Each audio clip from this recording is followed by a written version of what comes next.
Shortland. Thank you, Mr Deputy Speaker. And I rise proudly to make a contribution on the Appropriations Bill number 3. I want to talk about a number of issues today, Mr Deputy Speaker, but I'll start with a couple of local issues that are very close to the heart of my constituents in Shortland, and that's road safety after what has been a terrible summer, and the fundamentally important role of surf lifesaving clubs in Shortland and in all communities around Australia. On road safety, Mr Deputy Speaker, all of us in this place will be aware of the appalling road statistics over the summer and last year. They make for grim reading. In the region I represent, 74 people died on the road last year, an increase of 22% compared to the previous 2 years. This is a truly alarming statistic. Hundreds, if not thousands, of the victims' families and friends in local communities will be devastated by these senseless deaths. A central role the Commonwealth can play is to support local governments enhance road safety. It is therefore unconscionable that one of the first acts of the coalition government was to cut $1 billion in Commonwealth assistance to local governments. That in turn forced councils to cut spending on roads, which are often their largest budget item. Huge cuts like this to funding have had an impact in the real world. In our local communities, and Liberal and National MPs who purport to represent regional Australia should hang their heads in shame in regards to voting for these cuts. One of the most successful programs in reducing fatalities on our roads is the Black Spot program. The Coalition has totally neglected this program. In the first 3 budgets, they committed $220 million to this program. Budget documents show, however, they've only spent $105 million, less than half of what they promised, Mr Deputy Speaker. This is so typical of this government, not properly funding an initiative which works after committing to do so. Labor's approach to road safety is in stark contrast to the Coalition's. Our approach to combating the shocking road toll involves building better roads, thoroughly training learner drivers and manufacturing safer vehicles. And we have a proud legacy regarding road safety. We more than doubled the Commonwealth's road budget.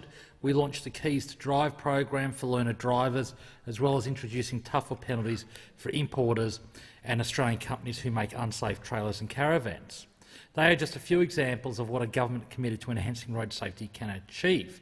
And quite frankly, Mr Deputy Speaker, it appalls me when those on the other side brag about cutting and attacking the Safe Rates program. This program was designed to stop the race to the bottom amongst truck drivers, a race to the bottom that compelled drivers to cut corners, drive for too long, therefore leading to greater fatigue, leading to greater accidents, driving them to cut corners by not making necessary maintenance on their vehicles in order to save money to compete. This was a race to the bottom that Safe Rates was designed to counteract. So when those on the other side brag about cutting safe rates, abolishing safe rates, they are bragging about making truck drivers drive longer and harder and making our roads less safe. And I don't say that lightly, Mr Deputy Speaker, because that's a big claim, but I think if you look at the foundations of safe rates, that is exactly what they are doing. Mr Deputy Speaker, this is also a time to reflect on the summer just gone. The electorate of Shortland is home to some of the finest beaches in Australia, indeed around the world. All of us in this place who represent coastal communities are rightly proud of our beaches. They are a feature of who we are and the way we live our lives. And crucial to our love of the beach is the role of surf life-saving clubs and the surf lifesavers, and the role the surf lifesavers play in contributing to our community and keeping us safe at the beach. My local surf clubs have had a very hectic start to the year. Indeed, in just 2 days alone in early January, lifeguards or surf lifesavers rescued 70 people from the surf at Redhead Beach alone. 70 people, Mr Deputy Speaker. There are actually 103 rescues in the first 2 weeks of January at Redhead compared to just 4 in the first fortnight last year. This demonstrates just how vital our lifesavers are, and also the importance of all of us to be conscious of water safety. And I take this opportunity to recognise the 5 surf clubs in my electorate: Redhead, Swansea Belmont, Caves Beach, Catherine Hill Bay and the Lakes, and pay tribute to the thousands of community-minded volunteers who make up these clubs. Thank you for keeping us safe over summer and in the months ahead. Mr Deputy Speaker, this bill gives me an opportunity to reflect on some of the great priorities that the people of Shortland have. And there can be no greater priority than the economic advancement of our people. I have the honour of representing the community of Windale, for example, a fine community, a community that too often has been accused and been maligned just because it happens to be the poorest community in all of New South Wales. They face grave challenges like the rest of my community. They face challenges of economic isolation, of educational failure to invest in education, a failure to provide the necessary support for families and seniors. And all this is driven by the failure to invest by successive governments in the community. And there can be no greater example of this than the government's cuts to school-based education, to needs-based funding in their mislabelled Gonski 2.0, a policy that was an attack on the needs-based funding model, a policy that cut funding to my schools. Schools in Shortland have suffered an $18 million cut in this year alone because of this government's breach of its promise to implement the full Gonski funding model. And this is having a concrete impact because the early years of needs-based funding were having great impact in my community. St Pius XI primary school, Catholic infants and primary school in Windale is the poorest school in all of New South Wales, Mr Deputy Speaker. In their early years, Gonski funding allowed them to put on 2 more teachers for a school of only 50 students. Imagine that, 2 more teachers in a school of 50, and this was having great results. Warners Bay High School was allocating its early years funding to additional literacy and numeracy teachers aimed at lifting the literacy and numeracy of the lowest 25% of students in terms of performance in literacy and numeracy, so that they didn't fall behind in years 7 and 8, which meant that they didn't have to try and catch up in years 9, 10, 11 and 12, which is very hard to do. Another school, Lake Memorial Public School, had invested its money in improving teacher quality through adopting leading-edge teacher training programs that was having a direct impact on outcomes in that school. And I could go on, Mr Deputy Speaker, and this is all in jeopardy, placed in jeopardy because of this government's failure to honour its promise of the 2013 election to implement the full needs-based funding, a failure that has meant an $18 million cut to schools in my electorate in 1 year alone.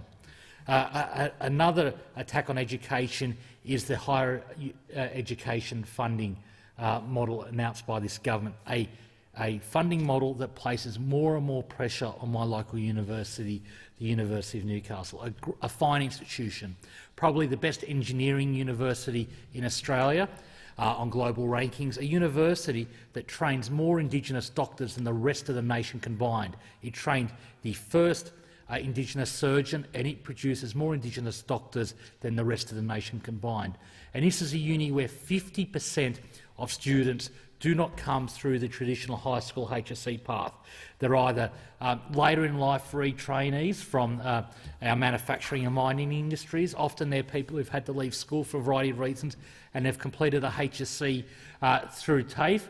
These are students that are under attack by this government's policy of increasing debts, increasing the interest rate applying to those debts and requiring those debts to be repaid at a lower threshold.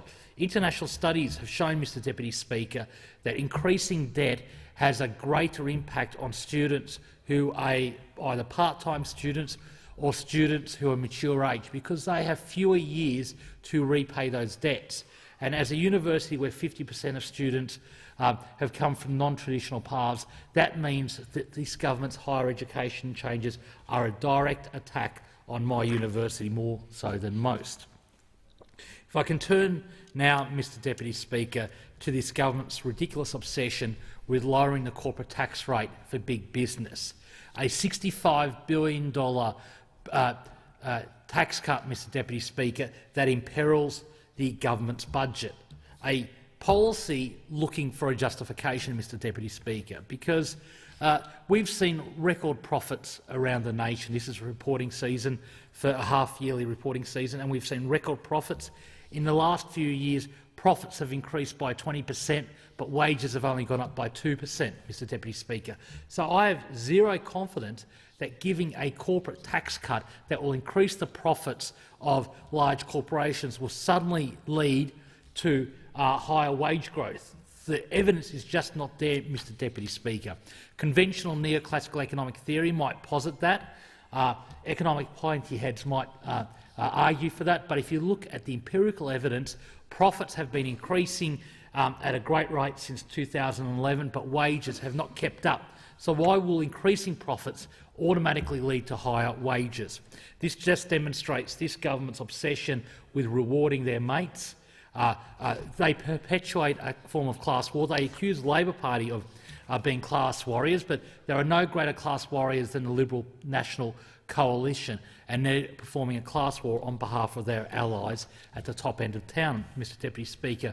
And that $65 billion could be spent on so many more deserving projects, whether it's the full implementation of the needs-based schools model, whether it's restoring the money to higher education, restoring the money that's been cut out of TAFE. TAFE has seen $1.5 billion of cuts by this government, whether it's increasing New Start to make it genuinely livable. These are all projects that are much more worthy than these corporate tax cuts that will not lead to higher wages for my workers in my community. And the other myth peddled by the spruikers of this tax cut is that we need this to compete for footloose foreign capital. If we don't lower our tax rate, we will not attract the foreign capital. We will be uncompetitive.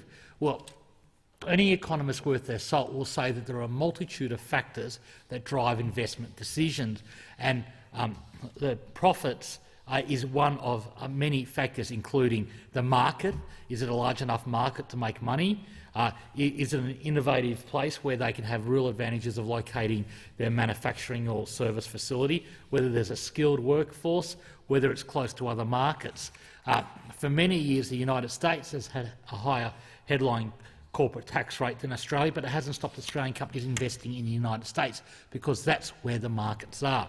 So I proudly have voted against these corporate tax cuts that are unaffordable, corporate tax cuts that have blown a hole in the budget or to reward the Prime Minister's mates. Because governing, Mr Deputy Speaker, is about choice. It's about choice, and this is a false choice. It's a poor choice to cut corporate tax rate while cutting funding to education and hospitals. And there's a much greater challenge this government should be dealing with, and that's the rise of insecure work. More and more Australians don't know whether they will have the same job in a year's time or even in a month's time. They are working insecure jobs with very little rights. Often they're holding multiple jobs. They could be casual jobs where they could be laid off at the stroke of a pen, or where they don't get annual leave, or they don't get a long service leave. They don't get this basic security to be able to purchase a home or take a holiday. It could be part-time workers looking for more work. The level of underemployment in this country, Mr Deputy Speaker, is at a very high level. These are workers who either can't find work or want more work and are unable to find it. And it all points to an insecure workforce that is leading to stagnating wages, which is reducing buying power in our economy, buying power that we desperately need if we are to stimulate the economy. So while the headline unemployment figures might be relatively rosy, the truth underlying them is very worrying, Mr Deputy Speaker, and it's something this government should be focused on. The insecurity, which means that families can't plan, they can't live their lives with any modicum of security. They just live from paycheck to paycheck. They live in a world where they are constantly insecure, with all the accompanying material and psychological impact of that. So, Mr Deputy Speaker, we're going to have a big year ahead. Politics seems to be moving faster and faster, and 2018 is clearly following that trend. But I just think that governing is about priorities. Labor's priorities is about investing in education, health, secure jobs, giving a dignified retirement to the seniors in our community, whereas the interests on the other side, the choices that this government demonstrates, are in corporate tax cuts that are unjustified and unaffordable, silly culture wars, whether it's the culture war of coal versus renewables or the culture war around weakening protections in the Racial Discrimination Act. This all points to a government with poor priorities that is rotting from the top and soon needs to be replaced.